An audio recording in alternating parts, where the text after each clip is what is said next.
Hello and welcome to the Sports Business Podcast with Prof. C, the podcast that explores the world of professional, collegiate, amateur, and Olympic sports.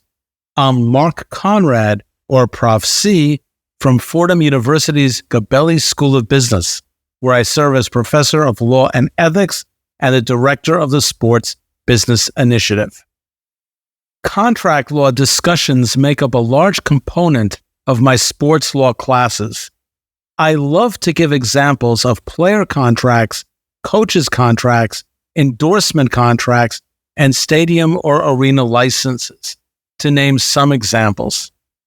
One central tenet of contract law affirms that there are few legal parameters to determine what is fair and what is not. That is up to the parties to negotiate and conclude an agreement that they think best represents their interests. Yet there have been more than a few contracts that have been one-sided in favor of a particular party. The reason for this is summarized in one word: leverage. In sports as well as other areas of business, leverage is the key reason why a contract favors one side or another. And FIFA, the international governing body of what we call soccer in the US, is not afraid of using its leverage at the negotiating table. As many already know, the next Men's FIFA World Cup will take place in North America, and a number of cities in the United States, Canada, and Mexico will host games.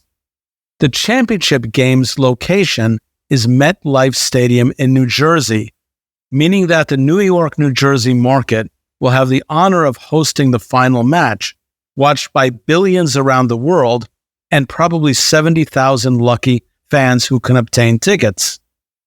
Recently, The Athletic magazine detailed the contract signed between FIFA and the host organizers, and, as the headline put it, significant concessions were made to FIFA because it had the leverage. And what leverage did it have? Not surprisingly, FIFA nor the organizers wanted the public to see this contract. It took a Freedom of Information Act request by a newspaper to get all 350 pages of it.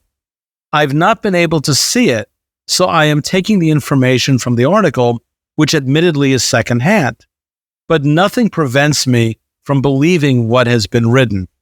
According to the article, the contract gives FIFA near total control over stadium operations and places a great deal of the costs of hosting squarely on the organizers. In some instances, FIFA's control can extend up to 1 year following the World Cup final. The contract jettisons the naming rights deal with MetLife during the time of the tournament and any seating arrangements used by luxury box holders. It requires that any upgrades to the stadium be paid for by the facility owners and not FIFA. More interesting tidbits: FIFA may establish offices free of charge in spaces provided by the host city with, quote, state-of-the-art infrastructure. No other sports events could be staged in the host city 7 days following the final match. A peculiar provision for New York, as either or both the Yankees or Mets would likely be playing 7 days after the World Cup final. So it would be interesting to see how strictly this is interpreted. Another gem: the host city must use, quote, best efforts, unquote, to make public spaces, quote, as attractive as possible, unquote. It's hard for me to make sense out of this one.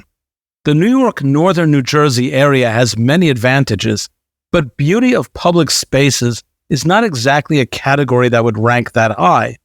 No one will confuse downtown Newark or midtown Manhattan for the boulevards of Paris. Those sentiments aside, one can see that FIFA drives one hard bargain, and cities are willing to accept it. The World Cup will begin June 11th, 2026. Any thoughts? Send them to me at conrad@fordham.edu. Thank you for listening.